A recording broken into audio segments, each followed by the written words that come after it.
I am telling you, it is the definition between an entrepreneur and an employee. The employee goes to the cliff, looks over the cliff, says, is there a balloon down there? Will I be safe?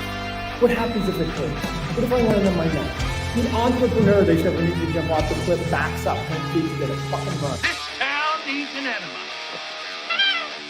Fuck. Who are you? Where's Commissioner Green? Come on. You guys take beating. You stupid! You don't really think you believe things change. You've got me! Who's got you? Everything changed. And anyone who tells you different is just lying. You know who this is? This is Mark motherfucking Sylvester.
Did you hit the mic? Yeah. I find it harder now that I've got the new mic position to catch it. Can you hear that? I can. All right. Well, Yeah. it is what it is. By the way, my daughter learned how to snap. She's all Oh, excited. wow. Yeah. She's 5 years, going on 6 here in a couple weeks. But yeah, she can snap with both fingers now. Yeah, I was so happy for her. We taught her how to do it, and it took her forever to like kind of figure it out because she kept doing this, and I'm like, no, you got to put some pressure behind it, like pressure, then boom, let it go. And she came running in the room the other day. She's like, Daddy, I snapped. I was like, what do you mean? Like, I don't, wild. I was like, I don't understand what. And she's like, no, I snapped. And she goes like that, and I was like, a proud father moment. I'll say that. Cool. Like, That's awesome. She was so excited when she did it too. I was like, yes. I was so happy. Did you teach her the thumb trick yet? The thumb trick. Oh, this. Like, yeah. Wait. Yeah, something like that. Well, wait, clearly you can't. Clearly I can't do it, so I probably shouldn't be teaching anybody anything. Yeah. But I'm doing good. Working on the epilogue for Type 1. Should be done with that by this weekend, and then just continue working on pages. So I'm like 14 away, I think, from finishing the book. Hells yeah. I got a sneak peek at the epilogue, everybody, and it's really, really awesome. I can't wait for you guys to read Type 1 when Sean gets done with it and gets it out. It's going to be fun. I think you guys are going to dig it. Yeah. Old school, we're gonna show people how to write comics again, because the mainstream it's kind of forgotten. Like we don't consider ourselves writers per se, and like the Jeff Loeb aspect of it. Yeah, no, but not at all. Putting words to our pages and our panels, it's a fun process. I'm really enjoying it. Yeah, I enjoyed it a lot more than I thought I was going to, actually sitting down and typing out script and getting in the heads of the characters and all that kind of stuff. Like it was, I was like, okay, I get why writers enjoy doing what they do. So, and they can't draw. That's the thing. So we can draw, we can write. So we're just going to be better than the writers. Shout out to Kayla and Dan Chichester. I do love you guys though. Yes. Yeah. Just so you know. Let's say hey to the chat real quick. Mark Penguin was number 1 in the chat and number 1 in our hearts. We appreciate you, brother, for being number 1. You get the ceremonial. You're number 1. That's right. You are number 1, my friend. We have Hail the Lore as well. Great to see you. Thank you for being here. Twisted Dreams is in the house, and we all know when he is here. Subject's notes. The extraction theory papers. Am I the only one who did the reading? Am I the only one that did the reading? I think I am. Here on the Steadfast. What is going on, brother? Great to see you. Got Michael Pritchard in the house too. What's happening here? Well, I'll tell you what's happening here. Some fun comic book talk in 2.3 seconds when we actually get there. Heath Ward, Cosmic Studios, is in the house. He is a member of the channel. Great to see you, brother. Oh my God! I'm sorry! I can't stop coming! I'm sorry! Oh, it feels so good! Yes, sir. Thank you for coming tonight. Matthew Moreau is in the house. He says, pumped up. Yes, and you should be. And you should be. If you like good comic book talk, good art discussions, this is the place to be on Thursday nights. So welcome, my friend. Michael said, just going on the record to say, Batman and the Joker, the Deadly Duo, will be prettier than Hush 2. I'll still enjoy the podcast, though. I'm not going to lie. No arguments here. There won't be no arguments there. Everybody knows I'm a big Silvestri guy. So that was a masterpiece work of art that Mark Silvestri did with the Deadly Duo. If you weren't following the show when we did the Aqua, we did an entire run of that. We reviewed that book every time it came out. So there's seven episodes, I think, of that. Actually, I think a couple more because we covered the black and white preview that came out, the New York Comic-Con version that was the first issue without script. It was just black and white. We covered that as well. So go back and check some of that out if you want to see some fun discussions. But those were good shows. But no, did they put out the black and white full trade of that yet? I haven't seen that yet. I've seen the first issue with script they put out. There was like a black and white. Yeah, can't remember what it was called. I have it over there somewhere. But they haven't done a unwrapped, which I'm waiting for them to do like the unwrapped version, which I heard they're going to do it, but I have not seen it. So that's worth their money. Dude, I'm surprised they haven't done it yet. Yeah, Mark Silvestri unwrapped, all black and white with scripts. I mean, they have hardcover.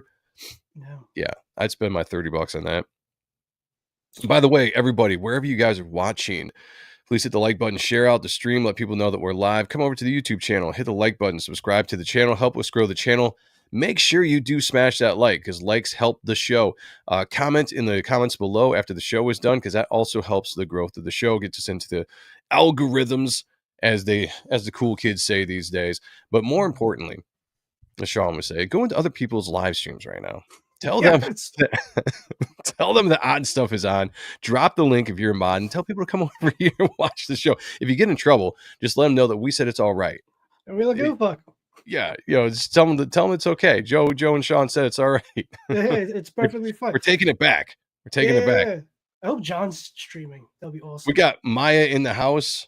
Nice. What's going on, girl? Good to see you. Hope all is well. Is she is there a connection to the Aussie Bartons? No. Oh, that'd be cool. Not related. Oh, okay. Unplugged version, comic format, no dialogue is out. Of the first issue, though, right? Not a trade.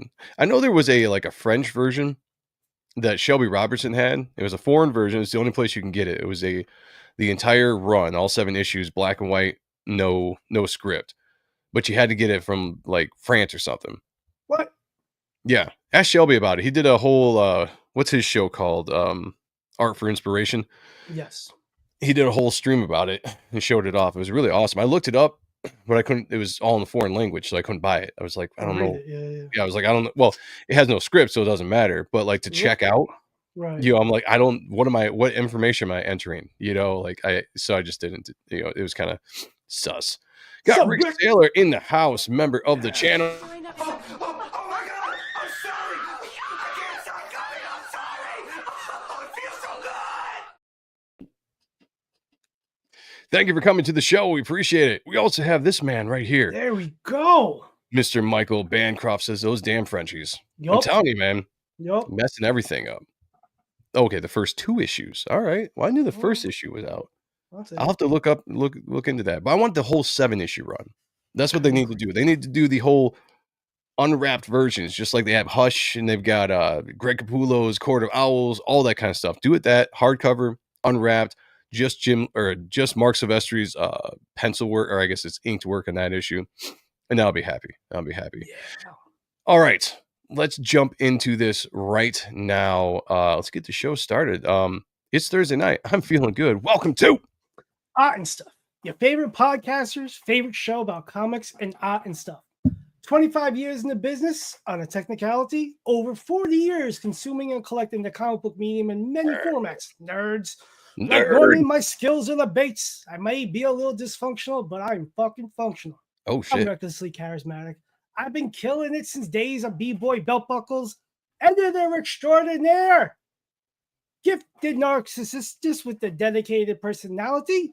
The Hispanic god on paper. Smoother than your days in underoos. Creator type 1, the only one, except no duplicates. Cool in the gang. Jersey's finest. Sean Ahrent. With me as always, my brother Nod. I'm very talented, very sexy, very distinguished. Always narcissistic, but never vain. Staunch defender, Rob Liefeld and Gina Carano, and a lover of all things 90s. Joseph Michael Sonntag, or Joe Sonntag if you prefer, as the Pope likes to call me, JMS. I hear the Pope is not in good health, but he does still like to call me JMS. Or as the chat likes to call me, Ronan Joe. Welcome to the show, as always. What an awesome show we have for you tonight, because we're going to be looking at Hush, the groundbreaking run by Jim Lee and Mr. Jeff Loeb back in 2002. That's what I was going to say, somewhere down. Yep. There is a sequel coming out this year in only a few months, or a month in March. Yeah. A few weeks. Called But you know what? No, like Hush. Oh, Hush 2. We're going to get you run right up to the launch of Hush number 2. We're going to cover for the next 4 weeks, a few issues every week, and we're going to cover this badass because we're looking forward to Hush 2. And we're going to jump right into it. Henry is in the house. What's going on, brother? He says, Joe Cool and Sean the Nah. I like that. I do like that. I like that. I do like that. That's good. Make it happen. Make it a thing. I likes it. All right, Sean, I'm going to throw your screen up here. What did you want to bring up first before we actually get into? Well, there was a cool interview with Loeb and Jim Lee in this 20th anniversary. Oh yeah. Not gonna go the whole thing. There's just do it, fucker. There was one part where we'll get there. Jeff Loeb. To be continued. You'll never hear me say this, but I can't get that big right now. Oh no. Do we give ourselves the rim shots? Yeah, I would. No. My stomach. It's okay. So it's not working out the way I wanted. So anyway, in that in this interview, it goes on how Jim Lee quit the book after issue 1 because Jeff Loeb was taking too long getting him the second script. He was in Paris, and Jim fucking dipped out. And this is before anybody even knew this project was going on, because that's crazy. It was all done on a dare. That Jim couldn't produce so many issues in how many months, yada yada yada. Well, we do know the history of the Image Comics guys and not being able to put books out on a monthly basis, all that kind of stuff. So he was coming off of that reputation at Wildstorm Image Comics. And yeah, it came out to a thing where people didn't think that those guys could actually do monthly work anymore. And Jim Lee was like, you know what? I'm Jim motherfucking Lee. Yeah. I can do that shit. And here we get with Hush from it. I did not know that he almost quit the book, though. I just found out last night when I was reading this. I was like, oh shit, that's a cool tidbit. You know, it's in the vaults of history, if you will. That is interesting. Well, it's been a second since I went through this, and it was fun. You know, I think we just did the unwrapped version last year, maybe 2 years ago. Possibly. On Aqua, something like that. We went through everything. Yeah, it's hard to keep track of all the stuff that we look at on this channel. But this was Jim Lee coming back, flexing, as I say. A lot of times, a lot of these artists, when they've been away for a second or they take on a project, Mark Sylvester did it with New X-Men. Yeah. He came back and just, threw it on the table, flex. This was a flex by Jim Lee. And I got to say, I've said this before in the streams, that he brought a legitimacy back to Batman, in my opinion, or maybe, in my opinion, visually, for the first time in a long, long time. Like, Batman actually looked, he actually looked cool. for the first time in a while. And that's no shade to any of the artists that have been on No, Batman previous, because I know I'm going to get some nerd in the comments like with Norm Brayfogle, which I love Norm Brayfogle. Don't get me wrong. Awesome. Rest in peace. Love him. well, he had a But stink on him because of the movies. oh, the character? Yeah. Yeah. We got pizza in the house. What's going on, brother? Pizza. Good to see you. Yeah, the character did, yeah. But you know, the title had been going for a while, been doing its thing. Mhm. But Jim Lee brought that certain, you know, panache, the gravitas to with the art style. It just did. You had to have been there to see it, you know, or to read it or whatever. Like you had to have been there when it happened. Like there was a noticeable difference with it when Batman went from whoever was doing Batman before him to Jim Lee's 12-issue run. It was insane. Like all of a sudden Batman was just like the hottest thing. You couldn't touch it. And it was because Jim Lee, obviously Jeff Loeb doing his thing with a fantastic story, but Jim Lee coming on board and bringing that Jim Lee just king feel to the art, you know. And he hadn't really been doing a lot of monthly stuff for a long time, so to see him jump on and do a monthly book and just have it be as quality as it was, him, Jeff Loeb, Scott Sinclair, right? Alex Sinclair, yep, Scott Williams, just killing it. And this is what we got right here. So is this the epilogue or the Yep. This was not in 608. I don't remember where it was specifically. Was it in 607 maybe? Could have been. Like just to kind of set up the Jim Lee run. Just to set up, tell you the brief history about Batman. If you don't know the history of Batman, where the fuck you been? Yeah, we're not going over it, nerds. Yeah, nerds. If you want to know the history of Batman, you came to the wrong channel. Yeah, know your shit before you come in here. Yeah. Like I say. Yeah. Great little couple page. Yes. Which that's something we're going to definitely talk about when we get into the first issue here. Yeah. Maya knows. Yeah, she knows. I mean, we love all our nerds out there, but I'm just saying, if you don't know Batman's history, I mean, just come out. He's like, oh, look, I went to college. I have a test tube. So yeah, long story short, it covers him, death of parents, going out, coming back, origin story, becoming the Bat, needing to drive fear into criminals' hearts, all that kind of stuff. Gets into it. Here we go. And then we're going to jump right into 608. We get this beautiful, and this was the original cover. Yes. The other cover of him posing on the gargoyle, that was the second printing. Yes. Which is probably my favorite one, but this was the original cover that hit the newsstands back when they still had spinner racks in the grocery stores and stuff, which is where I first saw this issue. Was at the grocery store. Yeah. Because I was out of comics at the time, as far as like I wasn't really paying attention to stuff. I was doing other things in my life. And I was at the grocery store one day doing a little bit of shopping. I'm walking by a spinner rack and I happen to glance over and I see what I think looks like Jim Lee, but it's Batman. I'm like, what? I was like, so I pick it up and I flip through and I was like, this is Jim Lee. He's drawing Batman. And that was one of the things that actually brought me back into comics in 2002, 2003, whatever year it was. Oh, 2001, it says there. Okay. Well, maybe he drew it in 2001. Yeah. There's that. Ransom. See, I like his interpretation of Batman with this issue, amazing. Where he's more blocky, more, not Neil Adams, more to Frank Miller. And that's exactly what it was, right? Yeah, and then he streamlined to Neil Adams, just make it easier. I like it all. I like all of his interpretations of Batman, but he did come in heavily. We all know that a lot of the Image guys, specifically Jim Lee, they're big fans of Frank Miller. I mean, you saw Jim Lee with Death Blow, did his own version of like the Sin City kind of aesthetic with Death Blow. And so he's taken on Batman for the first time in his career, like as far as like really drawing a series. And he wants to go in, and the first thing he does is kind of do the Millerisms, right? And you can kind of see this in the first issue. You can kind of see where he's like, oh, Miller would do something like this, and he does it. And the first time you see Batman, he is more blocky, he's more big, kind of like you see in the Dark Knight Returns, like the bigger, brawler Batman than the Neil Adams, lean, athletic Batman. So in the story, though, I mean, he basically there was a kid that was kidnapped, being ransomed for money. And he's doing his thing, breaking them out. Pretty much that's what it is. We're not going to go over the entire story as far as like in-depth reviews like we do on the Spawn review, but we'll hit the bulletin points of what's going on in these issues. But yeah, look at this beautiful Just beautiful. depiction of Batman. You know, great. And again, go look at a Frank Miller Batman from Got the that 80s. chin. Yeah. Almost even the way he rendered the face Yes. is his is like a tip of the cap to Frank Miller. It absolutely Yeah. is in this splash page. 100%. The He'll probably hands. even He's got those tell little you. hands. Yeah. Yeah, he's got these blocky hands, you know, like these bigger features.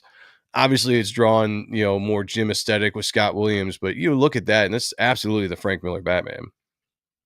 I was in a metal band. Oh, I was in the metal mode. Sorry. I was in metal mode. Sorry. Yeah. I was in a metal band too. Little nerd. Best check yourself before you come stepping. That's right, Sheldon Martin, member of the channel. Yes. Great to see you, brother. Thank you for being here. Great Jim perspective. homaged himself with this cover. He had a Batman black and white story where he inked himself where that image came from. Oh, nice. Okay. Yes. I remember that. I've got that somewhere, but something I don't remember looking at too much. I do know what you're talking about, though. And then we got the Mongoloid Killer Croc. Yeah, the kind of mutated version of Killer Croc, which was pretty cool. I can't remember if there was actually a reason, if he was like going through a mutation at the time in the storyline, or if it's just the way that Jim wanted to draw it. No, I think it's because of Hush. Hush, yeah, like because the whole story is Hush is manipulating everybody, right? Everybody in the story finds himself in a way being manipulated, having to do certain things because Hush is making them do it. In this scene, they're holding this kid hostage for this money. Batman comes and spoils the plan. Killer Croc's all pissed off, like, you shouldn't be here kind of thing because it wasn't part of the plan. You see Catwoman there under Killer Croc's arm in the background, getting ready to steal this money from the situation. But you just get this really awesome double page spread here. And the detail is great. I love the tiny little Catwoman in the background. Again, Frank Miller Batman. Look at how he draws Batman's hands. They're bigger, right? If you think about Frank Miller, he drew like big chunky hands. Yep. And that's exactly what Jim Lee's doing right now in his art style with this version of Batman. It quickly changes in the next couple issues to Neil Adams, but this first issue is very much Frank Miller. Just again, great beautiful gestures. I think it gets lost nowadays. Cool poses. The cool poses, the way you can build energy. There's not a lot of speed lines here. There's some, right where the wham is and stuff. There's some lines that are showing the motion and everything, but it's more or less how Killer Croc is posed. He's just really, the back is really arched, really accentuated there. Just killer stuff. And I don't think we get enough of this. It's comics, yeah, and we don't get enough of this nowadays. Well, you do with current art. You do in the pages of Reaper Destroyer and Type 1 plugin. There you go. Yes, you do. They're still alive. Reaper Destroyer, Type 1. Don't be a bum. Back Type 1. Let's go. Red, do it. Oh, he looks so ugly. Yeah, it's definitely a different look for him, but I do like the fact that they just, there's a reason why he looks a lot different. So cool though. This was a fun fight. I'd love to see the script on this. Yeah. I think there was a version of this that came out that had the script, maybe. Probably. Maybe it's just dialogue or not. But I'd love to see where Jeff Loeb, if he actually went through like all the actions of this, like, duck with the headbutt up, like the sequence is good. Like it's just a well thought out fight scene there. I thought that Jim Lee got a bum rap for his Frank Miller style Deathblow art. I thought it was different, very cool. Yeah, let me talk about that for just a second. Here, clear out that booty ass thing on the bottom there. Pop up shit. Normally we like booty ass, but not in the show. I do like it, yeah, not in the show. The Frank Miller or the Deathblow. The thing that made Deathblow cool, yes, Jim Lee was trying to do the black and white aesthetic, hard blacks to white contrast that you saw in like Sin City that Frank Miller was doing. The thing that set Deathblow aside was really Joe Chiodo, because the way that they colored that book was very heavy grays, right? But it had just a hint, some warm hints every once in a while with some of the lighting that gave much more of an aesthetic to that art than the just straight black and white that you saw with Frank Miller's Sin City. Sin City was great. Great visuals. It was kind of groundbreaking the way he was doing something, but Deathblow definitely carried its own uniqueness. So yes, he was doing a version of Frank Miller, but yeah, I will argue with anybody that said it was a ripoff. You're right. He does get a bum rap, but a lot of those Image guys do. People Yeah. just like to shit on those guys because one, they changed the industry Yep. and they had immense success, and with that comes some controversies, so it is what it is. I think it was refreshing because when he did the first 4 Wildcats, he was ciphering off his own artistic abilities. And Yes. Jim Lee's at his best when he can cipher off of everybody else. Took that break, did Deathblow, and then came back with Wildcats 5, which was fucking Oh, amazing. monstrous, just with those triple Some of page his best work spreads. ever. Yeah, great, different render, not different, but he was in a different vibe with those, with like Him and 5 to Scott, like yeah. 8. Yeah, They were yeah, they were in a different vibe, but that issue 5 of Wildcats, if you haven't checked it out or if you haven't read it, go check it out. That's what I meant to say. Because Or it's just scroll through this channel and check out the review because I could probably we did. look That's at right. it. We did yeah, it's we might have done a Jim Lee one where we did we covered that issue. So Yeah. Sheldon Martin said I never noticed Croc's face looking reptilian and more burn victim scarring on his face. Yeah, and that was the thing about this, because we later on find out that he's been mutated somehow.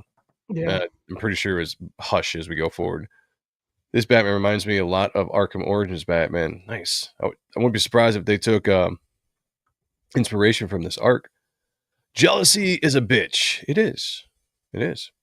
Didn't Frank Miller have some Snyder remarks Yeah. about Frank Miller? Yeah, Snide remarks about he did, but I can also probably would understand. too. I Yeah. was just saying, I can also understand where he's coming from on that. Again, egos, they got to be Mhm. stroked. That's just what happens. Frank It's Miller so right like- here. Yep. And again, It's- like I said, you go throughout this first issue and there are so many Frank Miller isms, posing wise, lighting wise, that he does that is just straight Frank Miller. And that was heavily inspired, which is fine. Inspiration isn't bad. Well, Like people want to think that being inspired by another creator or artist or something is like a bad thing. It's not. It will produce some really good shit. And to me, it's all homages, yeah, just don't lean too heavy into it. Right. You don't want to be like a straight ripoff. Yeah. And this isn't. It's just like you can see the inspiration, but it's still, Jim Lee. Very well done. Love Dude, Jim. he could pump that profile out in seconds. Yeah, I was just gonna say I love Jim Lee's Batman profile.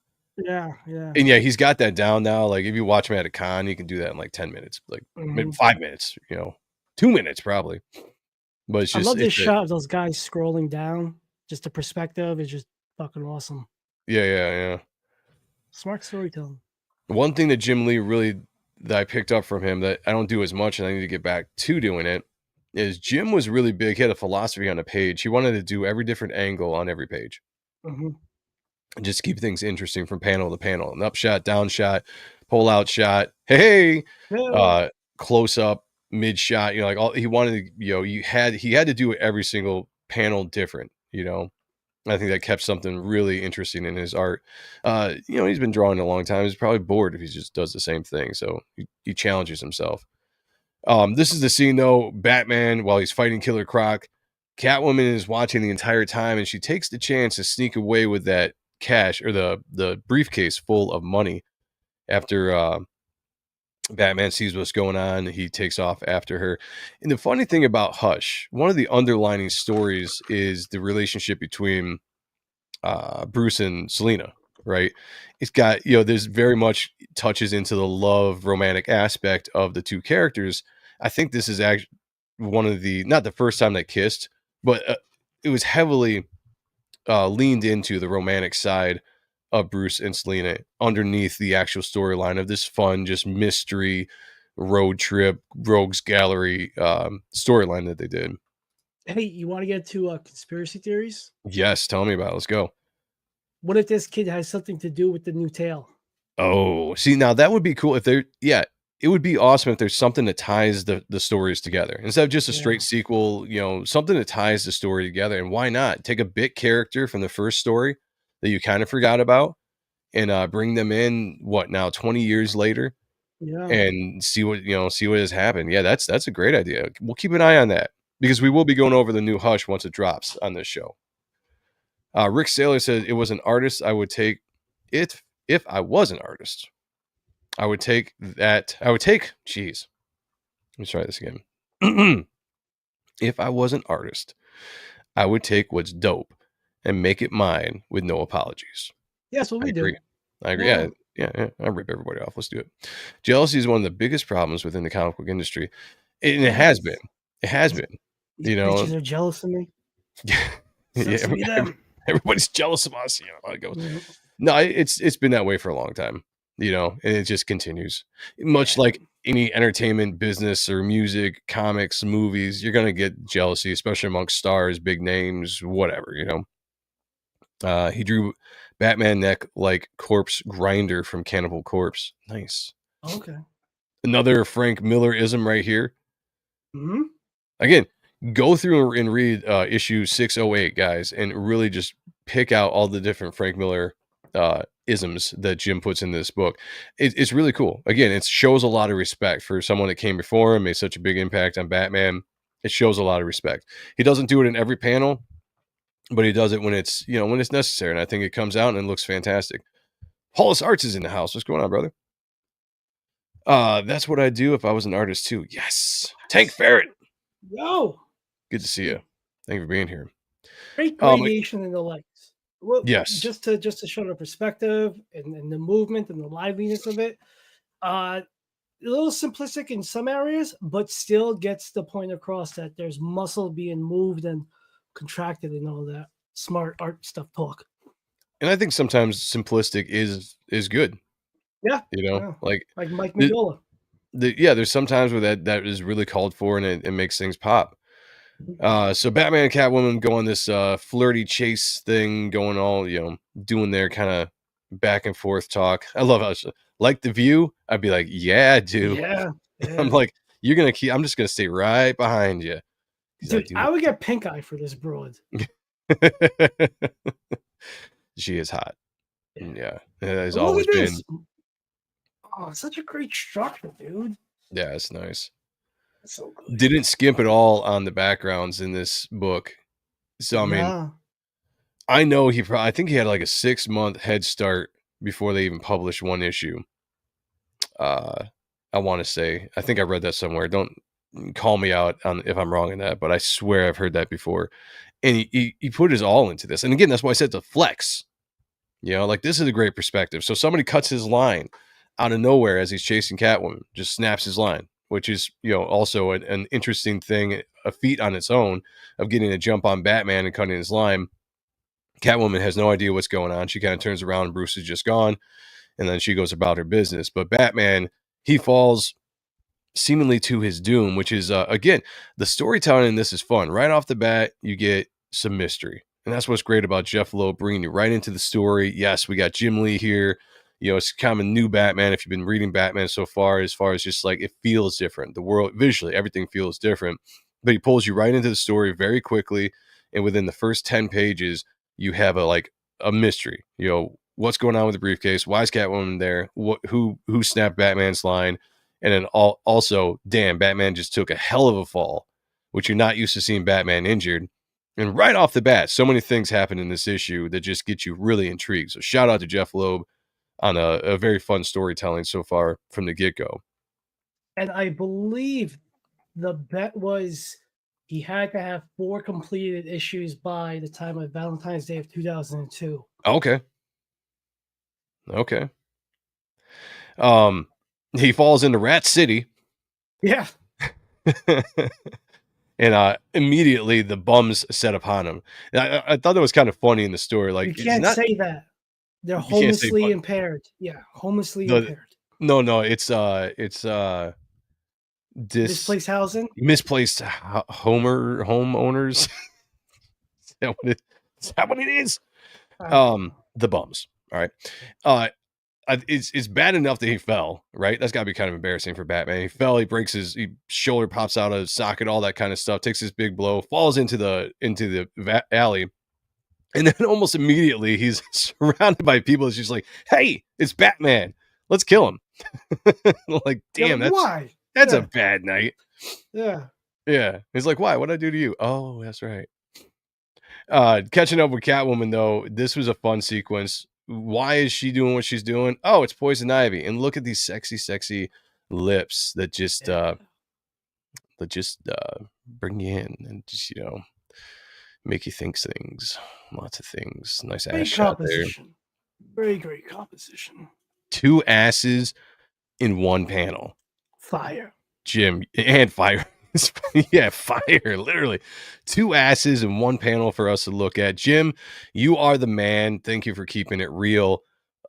Close up on Catwoman and a larger shot or a farther away shot of Poison Ivy. And man, does he draw a sexy Poison Ivy. Yeah. Look at her. Hot ass redhead. Look at him. Oh, good Lord. Beautiful. Beautiful art.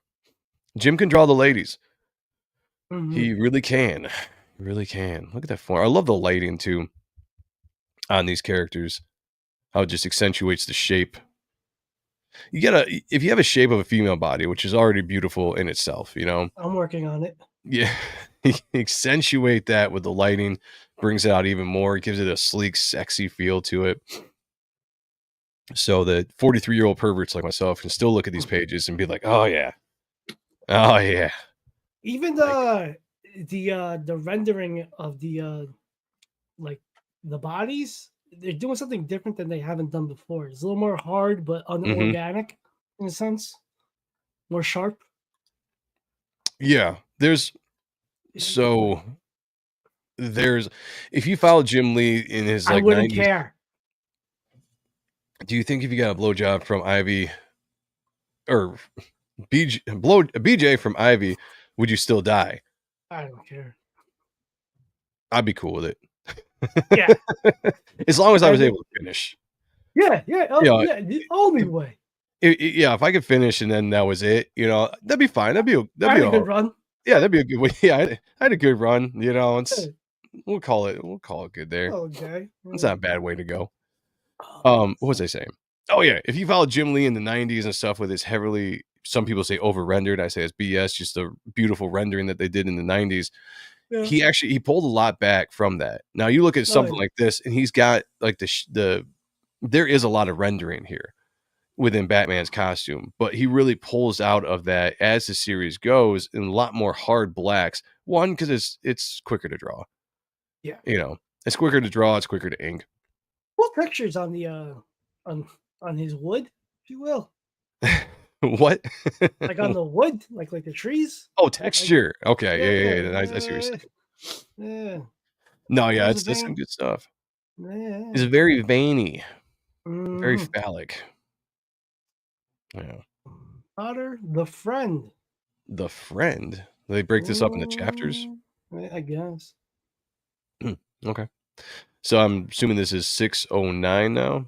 Yes. Okay, so we're in the 609. By the way, shout out to the Core 20. I did not give you guys a shout out. Let me do hail the Core 20.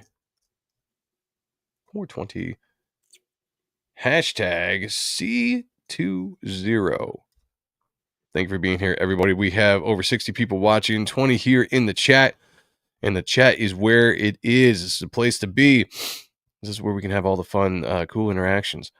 Okay, so we jump back where Batman is laying down, he's knocked out, he's feeling it. He's really, really hurt here. And these bums, these displaced homeless people, or these displaced homeowners in Gotham City, immediately descend on him. It's the Batman, let's take his mask off, let's do all these weird things to him. I'm sure somebody's thinking that. What's cool here is that you get to see the natural defenses that the suit in general is built into it, like with this gas. Some of these fools get electrocuted by trying to take his mask off. Some fun, inventive stuff. I don't know if this is like a Jeff Loeb thing or if this is something that's been, talked about in the past, but I thought this was a pretty cool scene that even Batman passed out, he's got some kind of protections going on. As he would. Yeah, it makes total sense. Dennis Kelly's in the house. What's going on, brother? Good to see you. We also have John Snowden. Hail. Nice. Drink in hand. Yes, sir. Cool. I love it. Love to hear. And then we have the... Go ahead. Great render. Sorry, I love that rendering on that guy's face in the bottom. Yeah. Yeah, so that's a funny thing. Like, there are some points where he just goes really heavy black, with not a lot of rendering out of it. And then there's other places where he goes really heavily detailed. So It's an interesting mix. In your battles to get that page done. That's probably what it is. You got to speed up every once in a while. You want to take your time on stuff like this. I mean, look at the detail with all the garbage and shit in the background. The really awesome pose by Huntress here. Yeah. Nice. There's that Jim Lee Wildstorm tech, the manga influence that we always talk about. There was the 90s were heavily influenced by the manga and anime. And that's something you see in the tech and the motorcycles. Now, here we go. A classic crotch shot karate kick.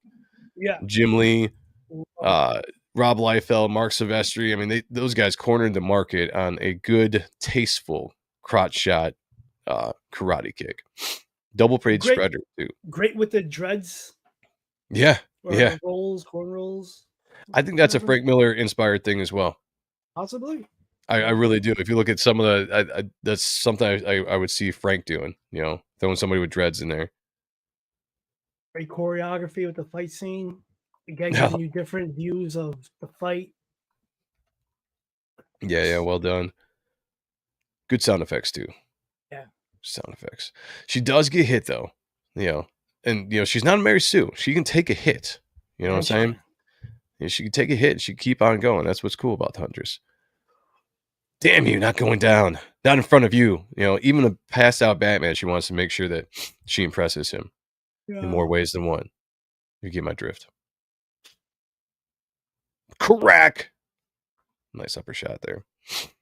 Just one powerful shot. Boom. This is actually a pretty cool scene. So if you're not paying attention, as he's fallen, his limp wrist hand is letting go of her staff, and she grabs it out of the air. Choreography wise, that's pretty cool.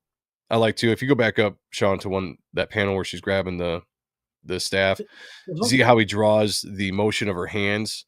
Yeah. As it's going to grasp the staff. That's a pretty cool technique. I like that. Just showing the motion. He could have not done that and it would have been fine too, but that just kind of adds a little bit more to it. Not this Jim Lee. Yeah, Jim Lee, he's like, I'm doing it all, man. Nice shot there. The kind of like bird's eye view. Mm-hmm. I really like that.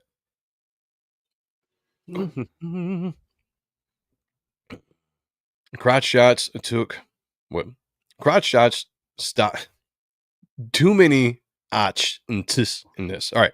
Crotch shots stock shot up 30% in that one panel. Thank you, Sheldon Martin, for making me stumble over that. I know you did it on purpose, and I still love you. I know you did it on purpose. But you're right. Great silhouette there. Absolutely gorgeous. See, I just watched last night Walden Wong go over the pencil of Hush #1. It was cool having an inker explain some stuff. And yeah, dude, that'd be cool. Yeah, somebody. I think I saw. I know Walden. I went out to do dinner with him a couple years ago. Great guy. Nice. Yeah. Well, Richard went over this once, and his insight was really good. We're just a couple knuckleheads that are gonna geek out about art and tell you some of the stuff we like, but those guys can go into like real technique. And Richard was there for probably some of this, like because that's right. He wasn't Wildstorm at the time. True. Yeah, I think he was actually. Yep. Limp wrist, limp staff. That's usually, yeah. I get you. Bird's eye view, but the ass is still there. Facts. Look who we have in the chat. Yo, our guy. We got the very, very talented Fabio Simeo. Says, hey, Joe, hey, Sean. I have the hardcover for Batman Hush, the Brazilian edition. Nice. Awesome work. Hell yeah, man. That is, I would love to see that. I would love to see other like foreign or other countries' editions of these books and see how they're like.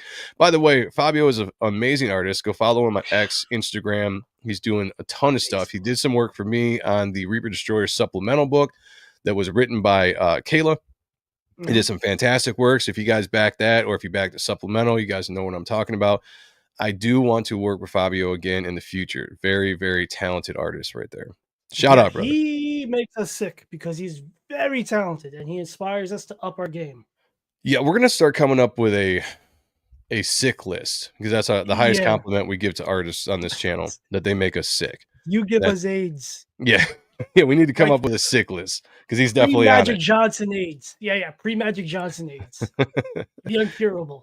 Could Kayla say that combo? You know, No. she would probably put R's on all of them. Yeah. I can't say because my dyslexia that fucks it up right off the bat. She's That's just too from many of the same letter. Massachusetts, which is just like a different country itself. Yeah. But we love her. It's funny when Bruce brands his own vehicles tech with it when it shouldn't matter, like the center steering. Yeah. I get you on that, right? It's he's got to be stylish with the times. He's got to be with Yeah. the times, So cool. Huntress loads him up though and automatically sends him back to the Batcave to get healed up. So it was a cool sequence. It was a good way to get Huntress in there. I don't think we see her again for the rest of the series. I think this is.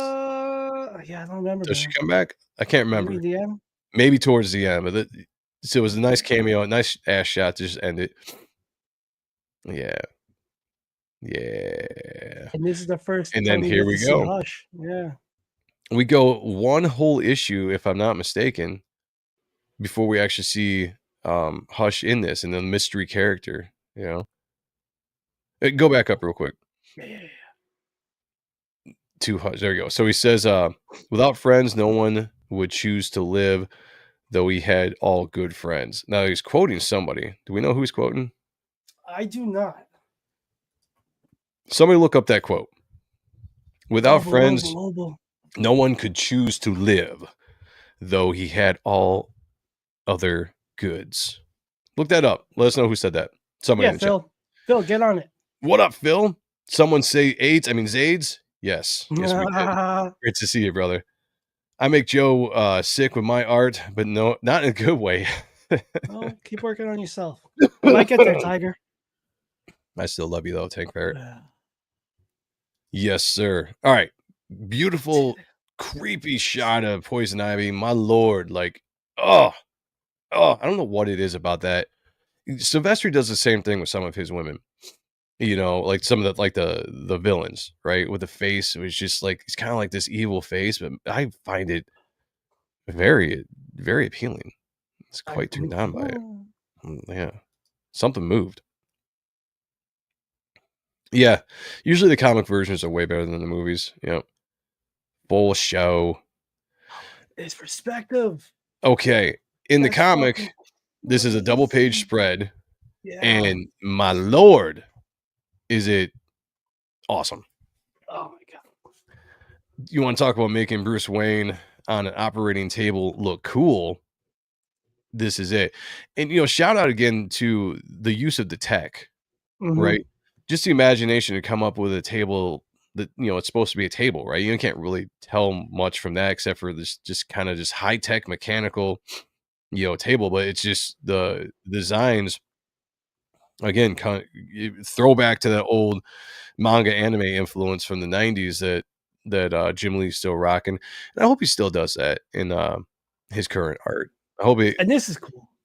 The holographic. Like I have to do this on a different layer, or else my colorist is like, I got carpal tunnel. I'm like, well, yeah, that's true. I guess you could do that on the same layer though. You could do light lines as long as the colorist knew what they were doing. They could bring it out. Carpal tunnel. Shout out to the Chems. So he is so hurt. Alfred, although he does some work, he is not a professional surgeon. So Bruce does Morse code here. Tap, tap, tap, tap, tap, tap, tap. And he's basically spelling out the name, I think, right? Of what's his name? Thomas. Thomas, that's all I know right now. But his friend Thomas, who we've not met yet, but is going to be introduced into this in the story right now, who is a world famous surgeon. And so he's basically letting Alfred know, I need Thomas, whatever his name is. We're going to find out here in a second. The guy stay. Of course, it's Bruce Wayne. He can't just go into any hospital because he was beat up by Batman. You got to figure out it was a car crash or something. Much like in Dark Knight Returns, there was a car crash right in that where he got whatever. Anyway, again, another Frank Miller-ism, I believe. Obviously, when Frank Miller, obviously when Bruce Wayne goes into the hospital for surgery, it is main news in Gotham City. The most rich man in the world, or at least Gotham City, is in there, so everybody's all about it. Great shot of the city there. I like the congestion, uh, of the Perspective. Yep. And he does that so what am I well. thinking of word? Oh, he does. He does. No, Claustrophobic. yeah. Congestion, kind of claustrophobic feel. The city's just right on top of each other, just like no room to breathe. Very claustrophobic. It just gives Where you a his sense of Gotham, where his metropolis is more spanned out and up and grandiose. Thomas Elliot, thank you. Great Elliot. point. Great point, Sean. Yeah, the difference between the way he draws the cities. What's Morse code? That old shit. Yeah, I know. The Don's in the house. What's going on, brother? The Donarino. Love Jim Lee's buildings. Yes. Did anybody find that quote? Did anybody do the homework? Yeah, what the hell? Did I see anybody in the chat figure out where that quote came from? Hell. You guys are letting me down. Oh, yeah. Hell, the Lord got it. Oh, see? Thank you, brother. The quote is from Aristotle. I said that all wrong. Aristotle. Pastel. Oh, Aris. All right. See, I knew somebody would get it. Thank you, Hail the Lord. I appreciate you. All right. So Thomas Elliot, as Dennis Kelly is letting us know, is his name. I knew that. I had a brain fart sometimes. I can't remember all these names. I don't really read. I try to brush up on this stuff as best I can. Does this gets in here? You didn't have to try to kill yourself to do it. Basically, they haven't seen each other in a long time, right? Kind of the old joke, you didn't have to get yourself hurt just to come see me kind of thing. And we get some cool flashbacks of Bruce and Thomas when they were kids. It was a cool element to this story, introducing something that was never in the mythos. We never really saw a lot of Bruce's childhood besides his origin, right? And he's always an adult. But you get to actually see back to when he was a kid and he's playing with Thomas Elliot and all this stuff when they were kids. Cool thing about this, I do believe that Jim Lee does all the art for these pages. Yes. If it's not an ink wash, it's a watercolor. Yeah. It's like some kind of like painted, ink wash or watercolor or something. It's black and white, but Sinclair goes in and does the color modifications. Oh, okay. So it is black and white. I got you. Yeah, from what I've seen. Okay. No, you're probably right. You're right. I should have thought about the unwrapped version is black and white. Yeah, and Sinclair adds the colors. But no, this is pretty cool because Jim Lee just kind of doing some experimenting, right? Like we're gonna do a flashback. Let's do a kind of a cool, like dreamy sequence flashback style, and just kind of showing the relationship between the two characters. But the art style is pretty cool, within itself. Yeah. It shows how well rounded of an illustrator he is. Yeah, he can do a lot of good things. Yeah. Good God, I remember seeing Hush come out after such a long Jim Lee hiatus, dudes. I was loving everything about this, the story, the character cameos, but especially the art. Hush 2 gonna rock. Yes, sir. And that's what made this series so awesome is that Jim Lee was gone for quite a while as far as doing sequential work. He'd do like, cover here or there, pinups and that kind of stuff that would pop up. Yeah. But he was kind of done doing sequential work for quite a while until he dropped this. And again, it's a flex. When a guy goes away for a while and comes back, he puts his best work out there. I mean, that's a notice. You put the rest of the industry on notice and you flex. You'd be like, you guys forgot who I am. I'm going to show you. But I think Sylvester saw that, and then he took that when he did the new X-Men run. Yeah, because only like a few years later, something like that. Within the year, yeah. It was the same year. Like that came out 03, 04. Did it? Yeah, oh shit! Yeah, mixing all my years up. Yeah, and again, competition, right? Like the friendly competition between very talented people is going to produce some of the best stuff, and we got some of the best Jim Lee stuff during this time, and some of the best Mark Sylvester stuff during this time, and decent runs on everything that they did. Great use of negative space, to show the composition and the lighting, just to make everything else stand out. Yeah, obviously like a fireplace, but get rid of the booty. We're gonna get struck. Say that again. Yeah, that's what happens when we use web sites to look at this stuff. Very classic looking Thomas and Martha. Thomas and Martha. Martha Wayne there. What did you say that name? Oh, looks like she wasn't ready for that. Ugh. Murderer. Sorry, that's a story I could get into. Yeah, let's skip over that. Successful surgery though. And I Mhm. like how he goes and meets the press in bloodied up. What is that? Smocks? Is that what that's called? Yeah. He's like, I'm gonna come right out of the operating room. I got Bruce Wayne's blood all over me. I'll take a couple questions. Yeah, come Look. close. Come close. You got Peter Parker on the left. Oh In yeah. the red, and then you got Jimmy Olsen on the right. And then Yeah. I believe that's Lois or just some hot dame. Yeah, great little cameos there. Yeah. Yeah, nice tits too. Very tits. Alex Sinclair's colors are excellent. Facts. Yep. Facts. That new X-Men is my favorite work of his next to Deadly Duo. Same, brother. Yo, he Same made page. Birdman look cooler. Bird Boy, whatever the fuck his name was. Yeah, that Look eagle cool. looking Yeah. mutant or whatever. Yeah. Sylvester and X-Men was fire. 1000%. If you guys haven't checked it out, go into the back episodes of one of the Aqua stuff. We looked at the entire new X-Men run by Mark Silvestri and geeked over that art for a good couple hours. 2022 or 21, maybe. So we get a shot at Hush right now, seeing the recovery of Bruce Wayne, cutting out the picture of his face. He is obviously not happy about what is happening here. Oh, that's so cool. Yeah, it is. And That's see, a great technique. That's a great shot. And that kind of reminds me a little bit of the Deathblow stuff, right? Yes. Where he would do the Negative. wrinkles and wrinkles in the face and everything in the negative. Everything else would be black or heavily blacked out, and you get the negative shots there. Beautiful stuff. I really, man, that's what I love about comic book art. All the different stuff you can do with blacks. I don't think the utilization of blacks is done as well nowadays as it was back in the day, or at least guys that know how to do it. All right, so we're in 810, I believe. 810. 8010? 810. Ah, fuck. That's gorgeous art. Yes, it is. Jim Lee used to use this style with watercolors on Batman. Okay, as well. Yeah. But a little bit more sketchy. Looks killer. I still have to get that, Fabio. I still have to get that one. For some reason that's not part of my collection. I always mean to go get it one day and I just haven't. So I need to grab that. That's when I fell in love with Fur Cow's color. Yes, Fur Cow was one of my favorites. Badass Killer Croc. All right, so we did 8, 9, 10. All right, we'll do this one. Actually, Okay. was it the 26th that Hush comes out?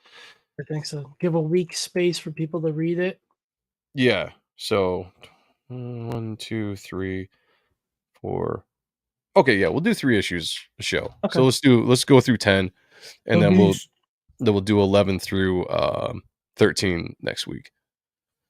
Yeah, we're gonna bring you right up to Hush 2, guys. We're gonna go through this entire series over the next 4 weeks. Bring you right up to Hush 2, and then we will cover the first issue of Hush 2.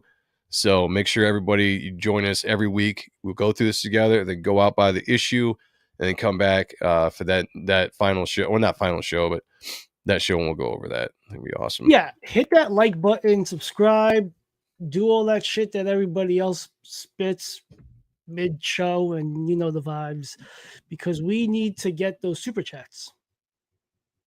I think. Hold on a second. Pause that for just. You want to go up? No, I gotta text my mom. My mom's watching my daughter right now, and she just asked a question. So give me a second. I gotta text her back. So what a great face. A dead-on face seems like it would be easy, but that's just tough, man. You know, trying to make it look symmetrical, but then you do the smart move and black out half of the I'm touching myself, left hand side of the face. Some great textures just to show that he's kind of mutating and really cool stuff. Man, Scott Williams, that guy's his fucking wrist must have like arthritis like nobody else. Just for slinging inks for almost 40 years. I think that's why he switched to pens now mostly. Yeah, yeah. Because he did brushes for a long time. I think he does a lot of pen work now. He might have still been doing brushes during this era. I'm Possibly. not sure, but I know I think current day, I think he does a lot more brush or pen inking than he did brush. It's a penny brush. I have it. It's cool. Oh, okay. The That little makes sense. synthetic ones. Yeah, yeah, yeah. Yeah, I've got a couple of those too. It's still kind of like a little bit of a brush tip, but you can get Yeah. different tips and stuff. Yeah. No, Scott Williams, we've said this before, he gets half of the credit for Jim Lee's career, in my opinion. Those With guys, I mean, can you think of any other duo, penciler inker duo that have stuck together for 30 plus years? nah, You know what I'm saying? And these nah. guys, they know each other inside out to the point where Scott could ink Jim in his sleep.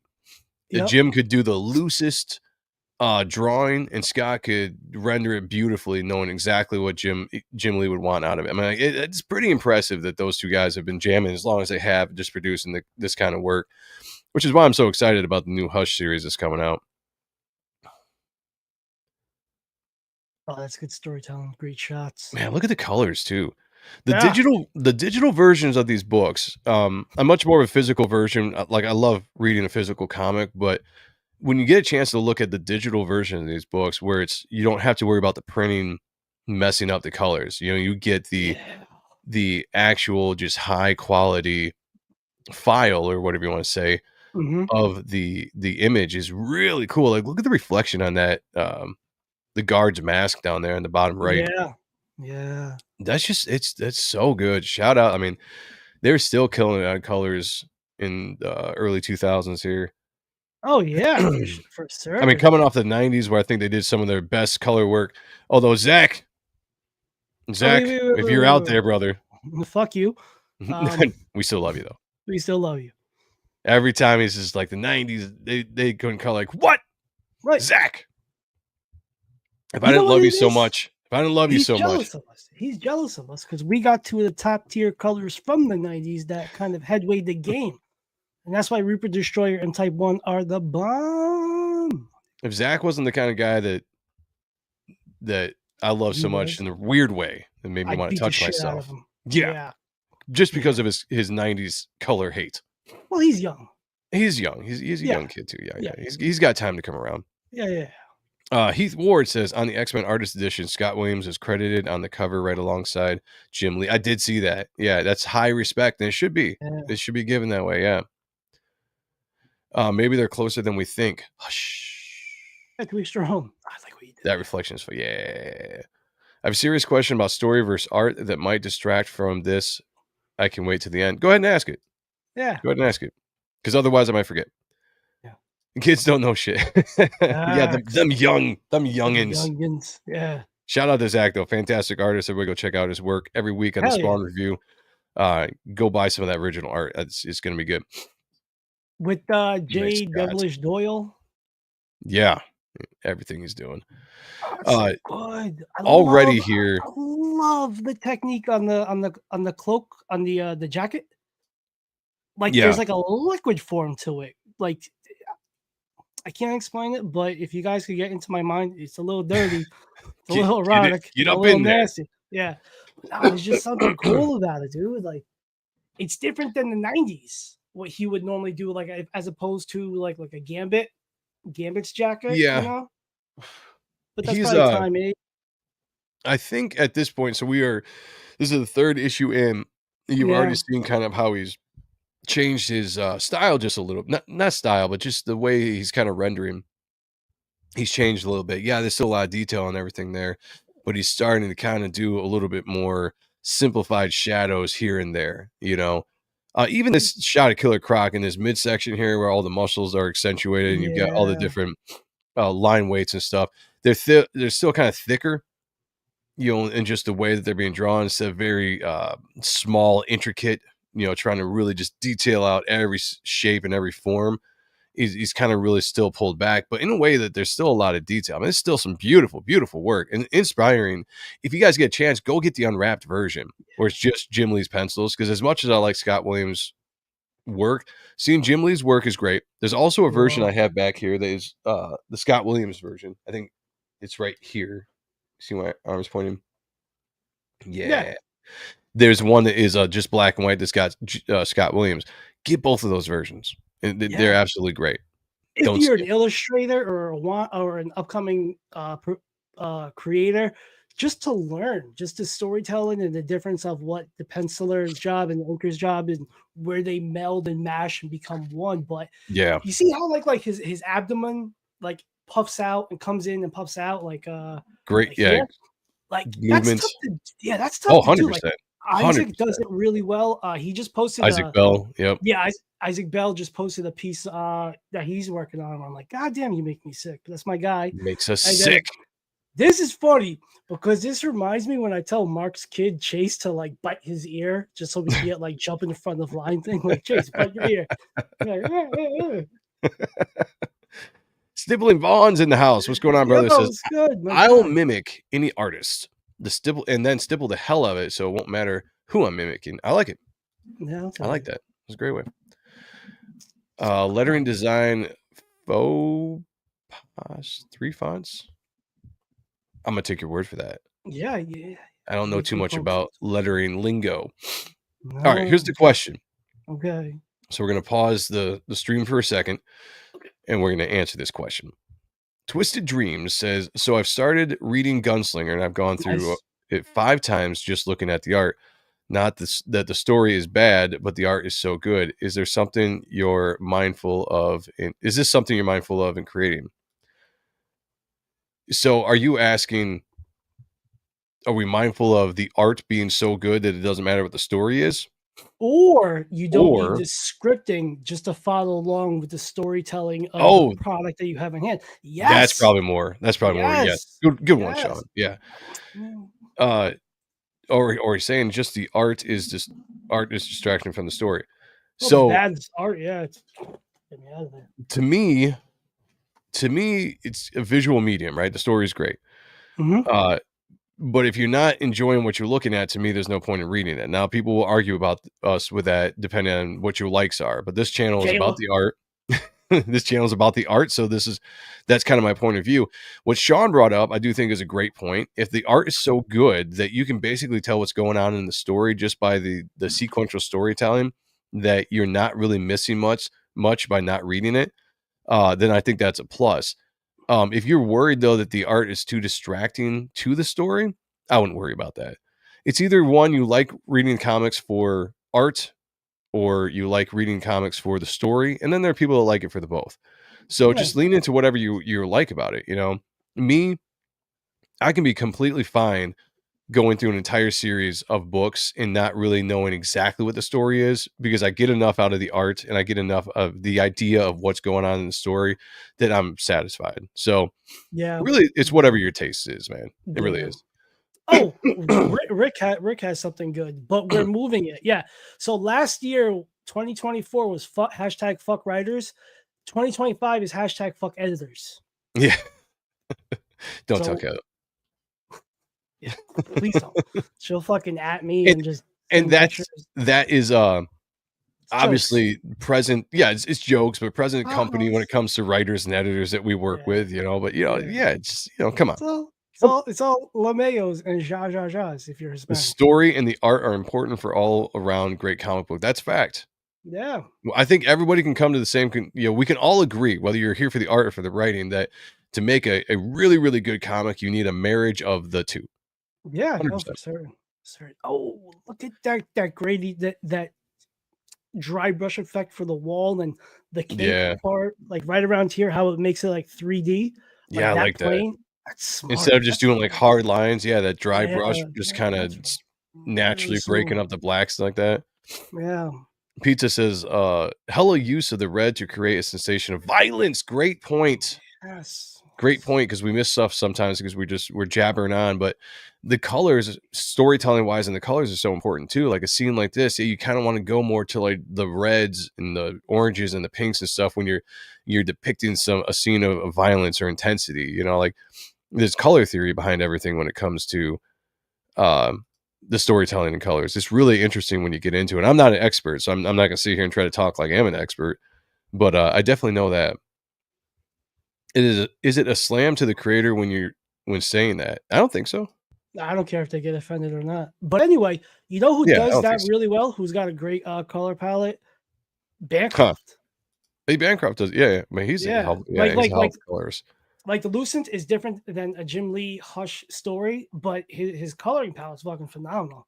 Likes Hmm. doing his tricks. Anyway, I Yeah, digress. no, I don't think anybody should be offended. Like comics, if you're getting into comics, you're telling a story, and the art is a very important part of that. So there are going to be some people that love art, like I do, Sure. and there are going to be some people that love the story. It's one of those ongoing kind of arguments you're always going to get, So it just depends on who you talk to. There's some snobs out there on either side. They're Oh going to yeah. like we're art snobs, right? Like when Yeah, I yeah, when I yeah. say that, I'm just like, give me the art. Take the words off. I'm fine. It's And like there's Claremont and John Byrne and Terry Austin's X-Men run. One of the best comic book runs ever. Read it as a mhm, kid, mhm. cool. But I'm not going to back, or I don't remember the words that Claremont wrote because it Right. was kind of feminine and it's kind of Don't have too Kayla here. much. She's gonna beat the hell out of us. But do I remember those panels and those gestures from John Byrne and Terry Austin's inks and Dave Cockrum's? Like, yes, like that's what I get out of it. That's because I'm an artist and I see things visual. Yeah. The Don says, I'm hoping in Hush 2 there's some great Bat family sequences. Maybe get non-gay Tim Drake back. But it's always great seeing Nightwing, Bruce beating bad guy ass together. In the straight way. In the Mhm. straight way. Same happens with Batman from Sean Murphy. It depends on the scene. The colorist uses different tones. Yeah, I haven't absolutely. read anything, but I'll go with that. Yeah, Sup, I haven't Matt? really read a lot of his stuff either, but I agree overall. Yeah, Matt LaRock's in the house is Yo Joe it's and a Sean and the dude. chat. What's up with you, Good to brother? see you. Hope all's well. So Batman went to see Killer Croc to figure out what the hell's going on. And I can't remember if this is a scene where we find out that Killer Croc needs something I because of believe this so. mutation, and he's actually kind of, I feel like he's more powerful now. But I think he allows Killer Croc to escape because he wants to track Killer Croc down to figure out who it is that he's working with. And he Right. staged this whole thing to let him escape. You got fat ass Amanda Waller back there that says, I don't like this. And Batman's like, I don't like you. I like it. She could get it. Yeah. Look at those Ugh. lips. Yeah. Ugh. Well, I mean, She she could, does. she She could does have some good swallow it. lips. Yeah. I mean, Yeah. she probably Close does. your eyes. Right. She probably likes the taco more, though, to be honest with you. Right. She just has that look about her. Yeah. Look at this. Is this Arkham that we're at? No, that's Wayne Manor because Master. Oh, Oh that's wait, Wayne. I'm sorry. Nope. He's on the phone. Okay, yeah. So we are in Arkham. Yeah. Yeah. Hell of a shot. I love that. Very moody. Very, very moody. Yeah. Just slight rain coming down. That's probably more Sinclair than Yeah. anything, just because that's more of an effect you can do with the colors. If you're gonna do like heavy rain with art, it's a lot more noticeable. So I would almost say that this was probably more, unless it was a white pen that Scott Williams used to just kind of go over that. That could have been too. Maybe, but you know what? That Like look at the hard blacks, the sketchiness. Like they're just Yeah. without like gradation just to show the wind. I think you do this type of shit very well. Yeah, the clouds and stuff. Yeah, It's I kinda think like the Wrightson. It yeah, kinda comes yeah, from the Wrightson inspiration. yeah. Twisted Dream says, "That's a woman?" It's hard to These tell. days, A freaking linebacker, Waller. Yeah. She's always depicted differently. A lot of times she's fat, sometimes she's skinny, but I don't know. I never really liked the whatever. character in general. Yeah, nice little sports car there. And I bet he Uh, used reference from that. Just looked at a car, I'm mishmashed sure. it. I'm Like sure. I mean, on certain things, you gotta kinda use a reference. yeah, I mean, there's certain things you can draw straight from your imagination, and there's other things you wanna kinda look at. If it's, like, in the script, a sports car, yeah. you wanna, even if you do, like, your own kind of version of a sports car, but you still wanna look at different sports cars, and different angles and stuff like that, so there's nothing wrong with that. It's not like using 3D assets or No, anything to no, trace over, it's no. reference is completely fine. And here, this is still a J. Scott Campbell technique. If you looked at what he used to do with his hair, more of like some sort of animation or anime vibes he was doing. Like Yeah, that's what he I've still been. had he still has a little bit of that in his style now. Like, so when he went the whole Divine Right, J. Scott Campbell kind of direction there, he still Yeah. carries some of that with his stuff, even current day. He never like shed it completely, So it kind of morphed it with the '90s stuff, and that kind of produced this style. That's the way I look at it. '90s stuff, Divine Right, J. Scott Campbell, uh, heavily influenced era. Put them together, and I feel like this is what Hush is. And also, I feel like that's kind of what his current stuff is. Yeah. Is Travis Kelsey? Maybe. Um, so Thomas Elliot comes to visit Bruce, and obviously Bruce is out doing Batman things. So Thomas Elliot and Alfred catch up because Alfred knew Thomas when he was a kid as well. Yeah. He calls him Elf. Well, I like that. So he just basically is letting him know he can't see Bruce Wayne. He's incapacitated, right? And chases him away. He says that's going out and about when he should be in bed alone, dangerous. Oh, Elf in his surgery and as his surgeon and old friend, tell him something for me. This is a dangerous game he's playing. And he says, sir, this going out and about when he should be in bed alone is dangerous. So it's like Thomas knows what's up. Doesn't know like the Batman thing, but he knows as a surgeon. If you tell him he was in a car crash, he's looking at the injuries, he can tell that Bruce was not in a car crash, Yeah. So, Oh yeah. Yeah. So it was a good element to the story. Like, he's not a dumb man. Like, he knows something's up. Great techniques right here. Like this looks like maybe dry brushing. Eisenoff? Yeah, no, sure. Hey, what? Like Richard Eisenoff. Oh, When you see him okay, color, yeah. like he does like I don't know if he puts like a paper texture in the background of his shit or if it's an actual brush. Good shit. After watching Jim Lee draw a lot online, I wouldn't be Mhm. surprised if this was just kind of like a dry brush or a napkin Yeah. or something like a blotting kind of technique, or I don't know. I'd be interested to see him kind of draw in this style once to show how he kind of does his stuff. Matt LaRock said, I heard about a cool way to do rain. You paint a ruler's edge and then press it on the paper. Haven't tried it yet. I haven't tried that either. Oh shit. Interesting. Yeah. I've never tried. I've used a ruler before. Yeah. And just did random lines, But real not quick. to that. Yeah. Fuck, Yeah, I that's never did brilliant. that. Interesting. Yeah. Interesting. That's some bullshit.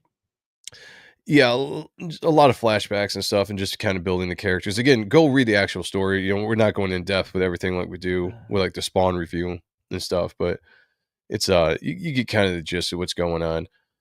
Thomas Elliot lost his father, and I do believe it was Thomas Wayne who was a surgeon when it happened, and they basically kind of took Thomas in after that. Didn't adopt him, but just kind of watched over him for a little while. They were close friend of the families and everything. So it's showing you that both Thomas and Bruce have the same kind of origin past when it comes to how they were Parallel upbringing. Yeah, there you go. Yeah. Yep. They both lost their parents at a young age, and one went in one direction, one went in another. Thomas Elliott's not a bad guy at all, but it's just, you're building the character Thomas up right now because we don't know about him too much. He's a brand new character, but he's playing a pivotal part in so far in the mythos. He played a pivotal part in Bruce's life as well, growing up. Cool car. Yeah, it's kind of like a combination of like the old Batmobile mixed with like the newer version. It's not my favorite, that Batmobile design I've seen, but it works. Yeah. Cool tech. As always, he's driving along in his automobile and he gets shot out of nowhere. It blows the tire up, causing him to wreck. Again, he's being menaced. This is a nice sequence. I like this. Yeah. This is I don't know. Maybe this technique is still used around a lot today. I'm not sure, but it's something that Jim Lee does a lot, where he shows a sequence of action, and he's actually drawing the sequence as it's going, and then the colorist just kind of saturates it or mutes it, so it's like goes so you can tell that something that was happening in slow motion to the car that's in front of us in the foreground is more the heavy colors, where everything else is a little bit lighter to show that sequence of action. It's a lot of drawing, something I don't really like doing, but I'm impressed when I see other people do All those lines. it. And again, some fun rain. Rain is just such a mood setter in comics. Oh. A lot of different ways you can utilize rain in scenes. This is all when he's supposedly still trying to track down Killer Croc, and all this time after this crash, he's kind of been derailed a little bit. We find out where Killer Croc's going, and he's actually tracking down Catwoman and actually tracking down Catwoman / Poison Ivy. And we see this. I love this shot right here. His eyes as he's looking through the window. You see the reflection of his face there. That's just really fantastic art. And just a great job of separating by Alex Sinclair when it comes to the colors, and makes you see everything. You know, you got foreground, you got midground, you got background, all in that one panel right there, and it's just so well done. Nice ass shot too of Selena. Love this brush technique. Just Yeah, artsy fartsy shit. love me some artsy fartsy. I want my money. I'm just assuming that's what he sounds like. I love it. He just picks her up and throws her over his shoulder. I love it. Come here, dame. He's like, yeah, like, I ain't fucking around. Where's my money? Give me your bitch. Wrong answer. And just for some reason, I think that's how he sounds. I don't know why. You sound like me. Yeah. Well, I wasn't gonna go that far, you know. I was from Jersey, uneducated. Yeah, got past Master Dan in the house. Yeah. No steel reinforced sidewalls. I guess not. Nah. I guess not. I'm assuming this is pretty bad breath. Yeah. Yeah. He's getting pretty close. You know, a little bit of Alien Sigourney Weaver-esque going on there. And so he's really trying to get some intimidation going there with Catwoman, and Batman comes out of nowhere and gets him muzzled. And we can see the departure of the Frank Miller aesthetic to more of Neil Adams. He's getting there, a little bit slimmed out. Yeah. Yeah. So I told you earlier this evening, you won't hurt anyone else. And he's like, yeah, no. It's just what I'm assuming it sounds like. Well, what's up with his fucking his 80s denim self-made jorts? Oh yeah, he's got those. Yeah, that's definitely straight up 80s. Like those are high rise. Very high cut there, Croc. Yeah. His Croc is about to fucking pierce. That's a dude that's very, very confident and happy with his leg muscles. He wants to show those off. Get to the chopper. Gene Bond Art, welcome to the channel. Welcome to the chat. Hit the like button, subscribe if you haven't subscribed. We are looking at Hush issues 608 through 610 right now. We're getting you guys ready for Hush 2. That's going to be coming out, I think, on March 26th. So the next 4 weeks, we're going to be looking at 3 issues a week and just talking about this series, which was a pivotal run in the Batman mythos, a pivotal run for Jim Lee and Jeff Loeb, and a big part of our lives, our youth growing up. Oh, yeah. When this story drops. So we're extremely excited for Hush 2, and we're going to cover the original Hush as we get closer and closer. And I believe those, I believe those ink rain is on a different piece of paper because I've seen the original art. I think it's on vellum. I might be mistaken, but you know what? I could just look in that book over there and see if it's in there or not. We'll do that for next week. Yeah, well, you know, we'll do some research. We'll let you guys know. Yeah. All right. He says, "Look at me. Look what I've become. That money was to fix." And then who is this? Amanda Waller and whatever organization she's with. "I'll kill you first." Again, I just feel like this is what he sounds like. I don't know why. I feel like he has a very unintimidating voice.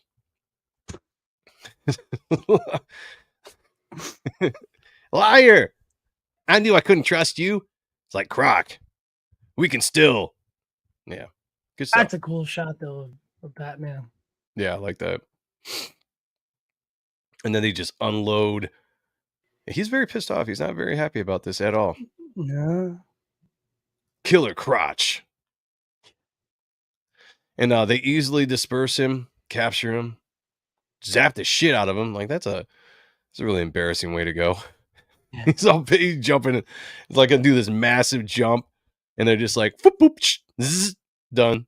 And then just carry you away like a cow. Poor Killer. I almost feel bad for Killer Croc.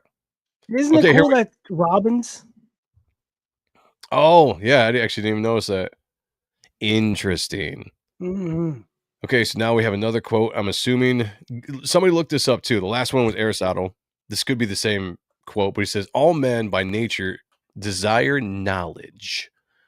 And Batman, for the first time, kind of gets a sense he's being watched. So he looks around, but nobody's there anymore. So somebody check that out. Hail Lore got it last time. Who's going to get it this time? I want to know who's got that quote. Who's that quote attributed to? You guys, awesome shot at Batman. Great cape work. Yeah, right? You know, it's a big flowing cape, you know, like a little bit bigger and then realistic, but it's Mhm. got just some fun movement. It's some really great job here. Great And this was city a great shot. way to end 610. You get so we get through all this stuff, all the mystery, some of the cool action, and then we slow it down a little bit in the storytelling. We get the intimate scene here between Bruce and Selena. This cool kiss. You know, I like the sequence here where she's kind of kissing him. He doesn't kiss her back originally, and then he slowly pulls her in. And then the next page, you do a pull out splash page of just, it's a beautiful page, man. Yeah. You know, Yeah. Characters kissing is a hard thing to draw. Yeah. Jim Lee does it great. Over the years, he's done a lot of these images of, in my opinion, iconic images of characters kissing. You know, Superman, Wonder Woman, Batman, Catwoman. I believe it's the first time that they Was this okay? I wanted to say it was, but I wasn't sure. possibly. Yeah, we I can wasn't just spread sure. the rumor. Let's just say it is the first time because Yeah. it makes it feel, at least in the story, it makes it feel like this is the first time that these two characters actually embraced and kissed. So we're going to go with that. We might be wrong, but we're going to go with that. Okay, you believe it's still Aristotle? Okay, also, thank you guys. Appreciate you guys. So he is big into Aristotle. Hush is in this book. Aristotle versus Alien. I like it. Yeah. Jim Carrey proved me wrong. That'd be cool. Someone was a big fan of Aristotle. Yeah, Jeff Loeb has to be. So that we're gonna That wraps that up. That's gonna wrap that up for this week. That is issues 608 through 610 of the original run of Hush by Jeff Loeb and Jim Lee. A fantastic, one of my favorites. Oh It's yeah. probably, you know, yeah. Obviously, there's some banger stories that they did with Batman, but Hush was one of my favorites. One, because Jim Lee Mhm. being gone for so long, coming back and doing the art duties on it again. But again, Jeff Loeb just telling a fun story, giving Jim Lee the fun stuff to draw. I mean, he draws the entire, pretty much the entire Rogues Gallery of Batman. You also find a way to put Superman into the storyline. You get characters like the Huntress, Robin, Tim Drake, I think makes an appearance at some point down the line.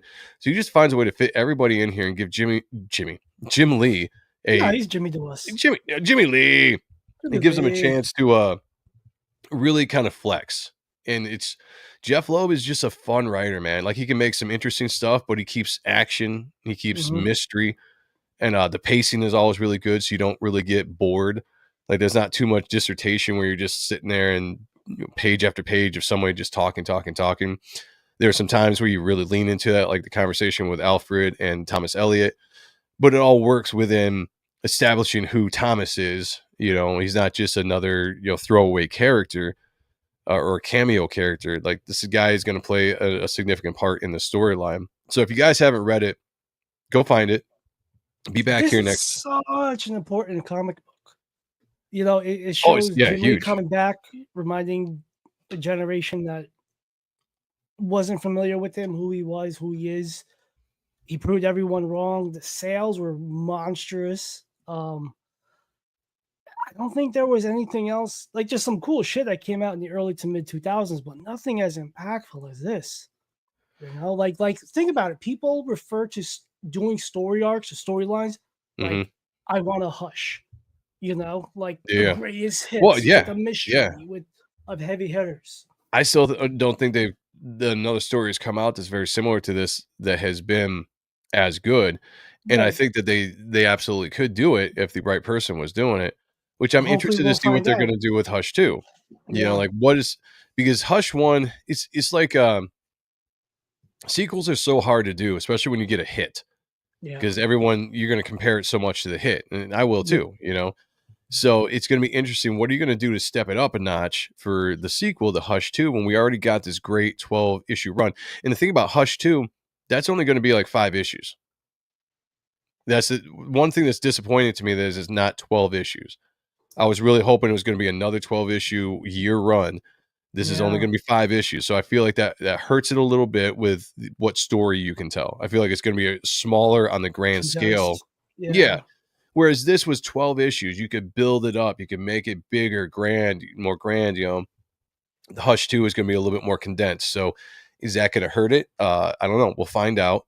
I still have high hopes. I'm very excited for it. Sure. Comes out in 4 weeks. Like I said, every week leading up to that, we're going to look at 3 issues of the Hush series and get you prepared for issue or the sequel to Hush, Hush 2.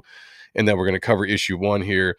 And we're going to see how it compares. And I'll give you honest opinions. So will Sham when we cover it. But this is one of the first titles coming out this year that I'm really excited about. This and Youngblood Yep. is another big one I'm really looking forward to. So yeah, this is fun. This has been fun looking at this. Look who we got in the chat. Bonin. Ja Rose in the house. If Hush was an album, it would be the greatest hits. I guess it was so popular. Without a doubt. Or I guess that's why it's so popular. Yeah. Yep. They took the best artist and you gave him the toolbox or the whole sandbox to play with, you know, and he got to do it. So I mean, it was amazing. Hush 2 should have been. I said Hush. Yeah. I still hush.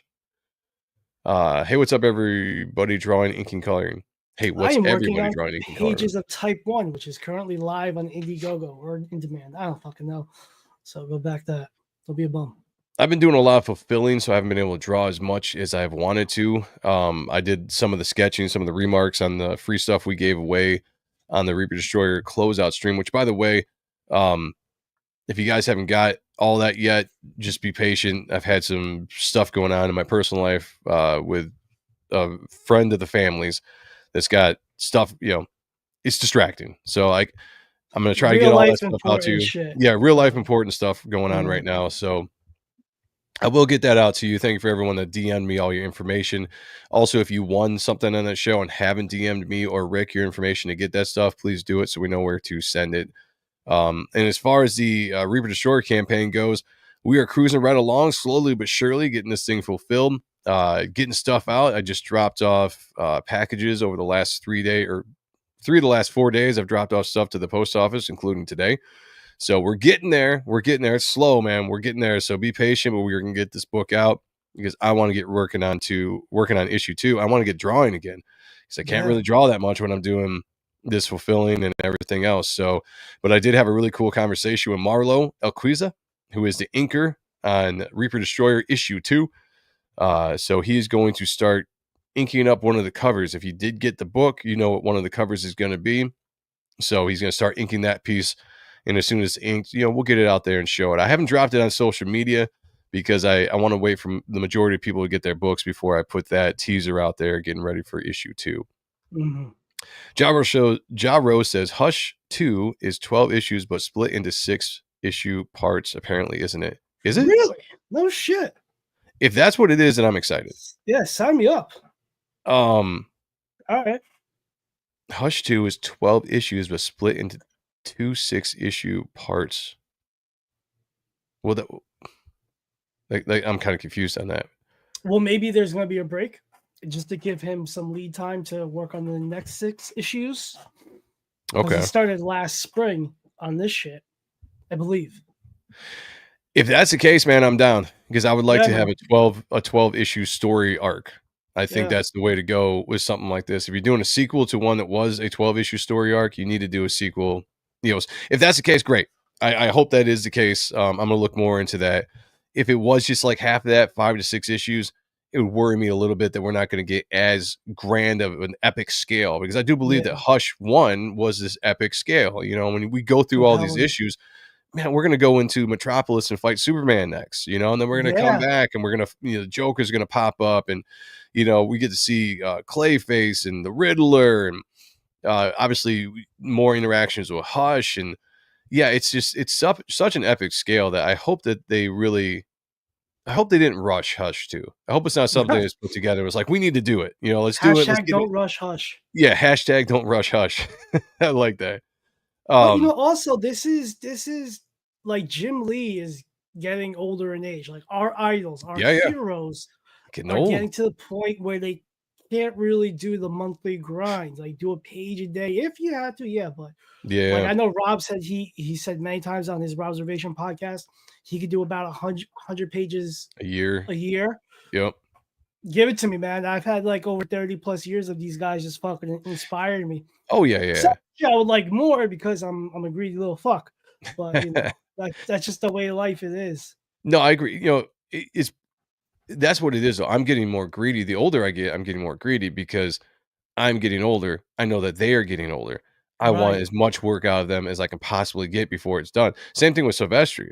You know, Oh he's yeah. getting up there. He's late 60s. You know, he did an awesome Batman run, but I want more, man. Like, I don't want that to Yeah. be the last thing that he does that's major. Like, give me something more. Keep Give me going. Cyberforce. I'm Real Cyberforce. Yes, I mean, like, that's one thing that sucks when you see your idols kind of slowing down and stuff, because like that's you have all the work they did, which will always be there, but like I Yeah. want new stuff, you know. So as much as they can put out, as soon as they can put it out, I'm down for it. You guys are awesome. Thanks. You Twisted You're Dreams. awesome. You're awesome, Thank my you. friend. Thank you. Lead time, well done. Yes, sir. I like that. Yes. Yep. Intro net says 12 issues. All right. Well, Cool. I don't know where the hell I read that it was only 6 issues or 5 issues what I read. So cool. All right. Well, good. Thank you guys. That's why you're here. Yes. That's why you're all That's here. why you- Dennis Kelly says, I can't wait for Reaper Destroyer, Hail, and Type 1. Don't be a bum. Back Type 1. Let's go. Yes, please. Let's We're go. so close to 10K. So Speaking of it, close. let's pop that up before Sure. we jump on up out of her. Actually, you guys can't see that page. That's mine. That's not. Okay. I'm going to have to type this in. Type 1. Type 1. How do you spell 1? Okay, there we go. One. We are so stupid. You could tell we tried to eat paste and fucking paint as kids with big gallons. Play-Doh. Yeah. Oh, yo, I fucked up some Play-Doh in my day. Tasty, man. It's Yeah. like kind of salty. I gotta Right? get on my daughter. I'm like, no, we don't do that. Even though Daddy did it back in the past, And it was we don't- awesome. Yeah. it was great. Let me tell you, it was really good. But no, we don't do that. Yeah. So Type this 1, is everybody. my book. Yes. If you like the books we talk about here, Aqua, the Spoiler Review Show, it's an action adventure tale with real life implications that faces off terrorism in the past. If you like books like Spawn, Guyver, Bloodstrike, Tekken Man, Blade, and any 80s and 90s property with the horrific mythological elements, this is for you. It's my love letter to everything that we've grown up on.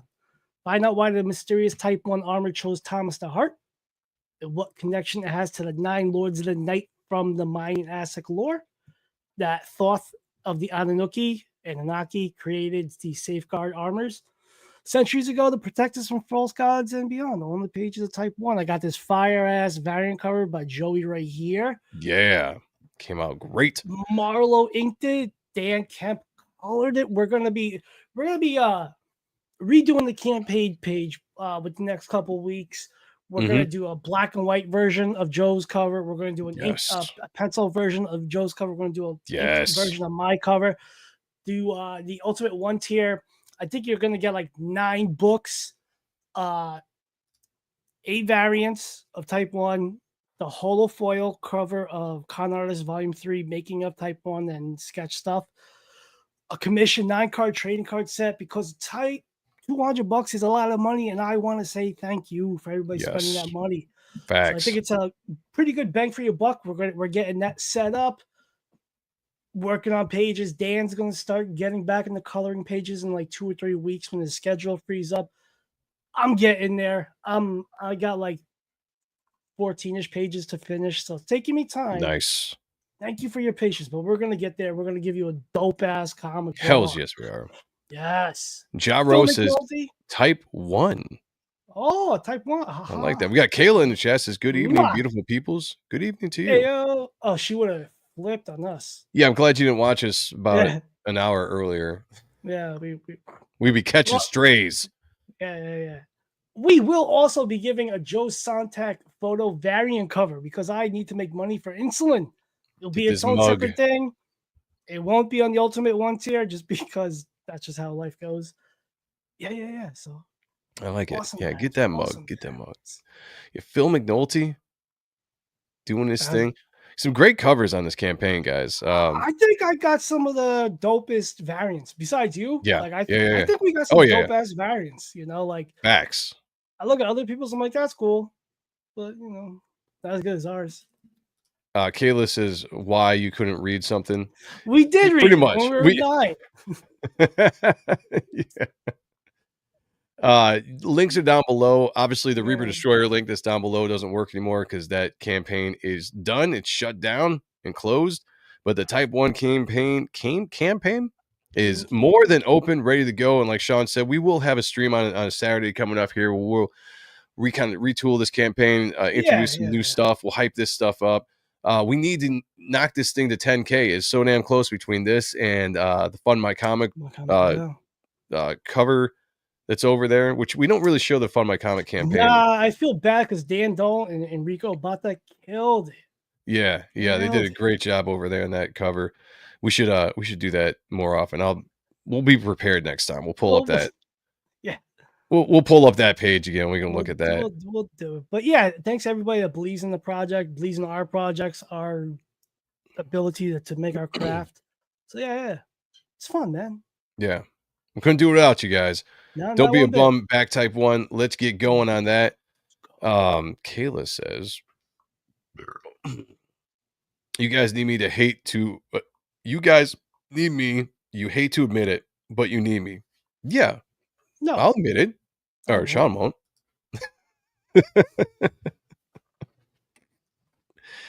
I like a little bit of light ribbon in the evening there. Like to get into it. All right, everybody. This Sunday at 10 p.m. we have the Ronan Joe Show. Join me there. We're just going to shoot the shit, look at some pop culture stuff. Anything that might be news breaking or happened in the last week or so, we're going to cover it. They've been very fun shows, very interactive with the chat. So please join me there Sunday at 10 p.m. And then be back here. I saw Twisted Dreams is in the chat. Where's he at? Twisted Dreams is in chat. Be back here Monday at 9 for the Spawn review. We are going to review Spawn issue 45, which was a suggestion by this man right here. We're going to dive into that. That was a fun issue. So we are going to be jumping into that next week. Be here, Spawn review, 9 p.m. And then be right back here next Thursday at 8 p.m. for Ahrent stuff. We're going to be looking at Hush issues 611. Or wait, 811, 611? 8, 11, 12, and 13. Those. Yeah, we're going to look at the next 3 issues of Hush as we get you ready for Hush 2 later on in March. So we are going to get out of here, guys. Thank you so much for joining us tonight. In the chat, you guys are amazing as always. Yes, sir. He knows. You're excited. Be here. It'll be awesome.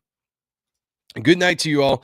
Find a stream to, well, is there anybody streaming? Talk about us. Let me look real quick. Let me see if there's anybody I can raid. I don't do this very often, and I should do it more. Let me find a stream and see if there's anybody to raid real quick, and then you tell them that we sent you and that we want all the pats on the back. Yeah. We want all the pats and all the credit. All right, let me see if I can find somebody. If there's any suggestions out there in the chat, let me know too. And I will look up that stream. Okay, let's see. What is going on out there? Let's see. The Gooch is probably streaming. That's all that. There he is. The Gooch is. All right. All right. We're going to do the Gooch. The Gooch is streaming. He is doing his Welcome to the Defense Corps, the Kaiju number 8, episode 8 review. Series. Okay. Great series. We're sending you over there. So if you guys stick in the chat and you happen to pop in there, let them know that this is an Ahrent stuff raid. All right. Do that for us. And then we will see you back here Monday at 10 p.m. for the Ronan Joe Show. Until then, We're going to get out of here. Be good to each other. Take care of one another. And as always, picture me naked. Talk to y'all later. Peace. This is crack. Everybody wants to be cool. But doing it with crack isn't just wrong. It could be dead wrong. Oh, baby, when you talk like that, you know you got me hypnotized. So be wise and keep on reading the songs of the body. DJ Humberbug.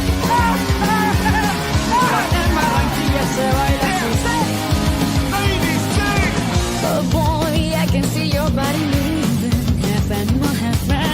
I don't really know what I'm doing, but just seem to have a band. Oh baby, when you talk like that, you make a woman go mad. So be wise and keep on reading the signs of the body. I'm on tonight, you know my hips don't lie, and I'm starting to feel you, boy.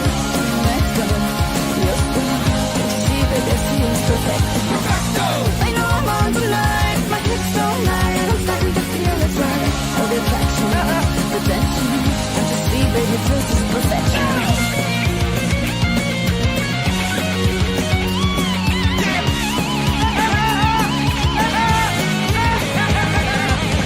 Hey girl, I can see your body moving, and it's driving me crazy.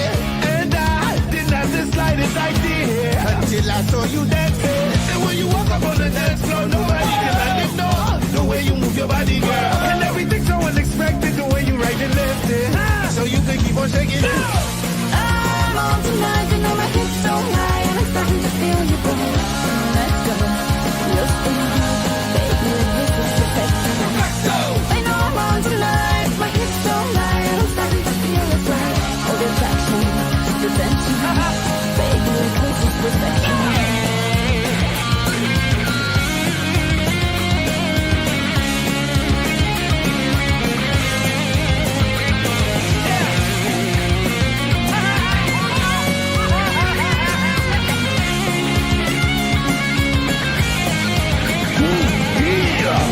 That you can dance like this. It makes a man want to speak Spanish. 1, 2, 3, 4, 5, 6. No te bailan la calle.